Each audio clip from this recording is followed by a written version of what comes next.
We made it. So far, so good. Yeah, so this is Tybo? This is Tybo. This building over here is one of the more famous structures in Nevada ghost towns. This is the Trowbridge store. Now, Trowbridge, he was a big figure in this town, wasn't he? Yes, he was what you would pretty much say is the owner of the town. He was involved with the mining and had all the businesses, so any money that exchanged hands in this town pretty much went through him. The settlement took its name from the native Shoshone in the area. Tybo was derived from the word Tyvo, meaning white man's district. This is what would be considered the main town. There's a couple buildings right here that were actually used as the kitchen and boarding house for some of the miners. There's a couple sections further up the canyon along with some of the charcoal kilns. Tybo was actually kind of spread out, but at its peak it was about 1,000 people though. I saw, we passed a couple buildings on the way up here. Can we go look at them? Sure. So what's this over here? It looks like a big hole in the ground. I'm guessing that used to be a mine. Yeah, this is definitely one of the scattered mines that are around here at Tybo.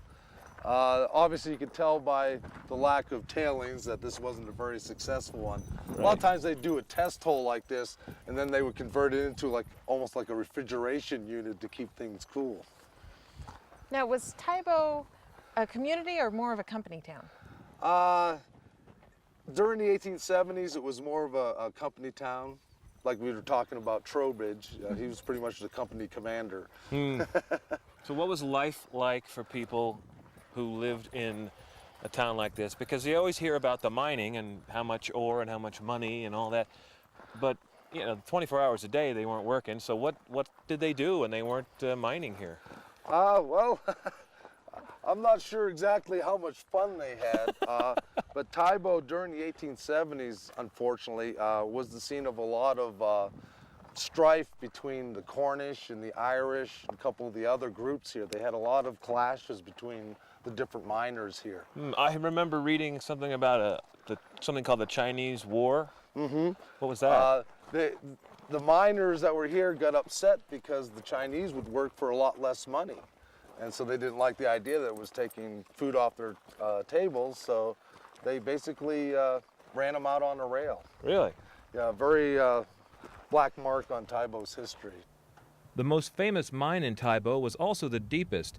The 2G mine was 450 feet deep and named for two of the first miners to settle in Tybo, Dr. Galley and M.V. Gillett. So this definitely looks like it was some sort of center of operations. What did they do here? This is the remains of the mill for the Treadwell Yukon Company. This was the company that had the last revival here in Tybo during the 1920s. It was a rather large operation. Quite a few $1 million in lead and silver were taken out. And during that period, this mine and company was the leading producer of lead in the state. I noticed in a lot of the old mills, the remains seem to be just the bases, and there's nothing above the bases. What was up there and why is it gone? Well, of course, all the stamps and everything, the crushed ore would be up there, but typically what would happen is that once a company folded or just shut down operations, all the machinery would be sold and moved to another new operation that was ongoing. So it was always a constant recycling of the equipment, which had to be out here because it was tough to get the equipment delivered here, and so that it saved a lot of expense just to buy out an old company and use their machinery. Well, we've made it up the steep hill to view some of the charcoal kilns that are pretty prominent around the Tybo area. These are pretty impressive. Yes, these were built in the 1870s. The kilns were very, very vital to Tybo's economy because where they were mining the lead and the silver, they needed a lot of charcoal to smelt it.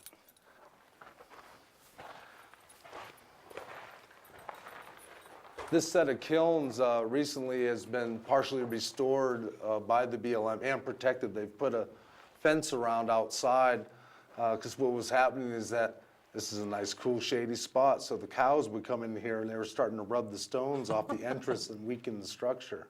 Now, this is made out of, I take it, just rock from the area. Yes, this is all native stone. There's other examples. There's some brick kilns that are also nearby. They use pretty much what they could find. If you're a richer mining company, you use brick.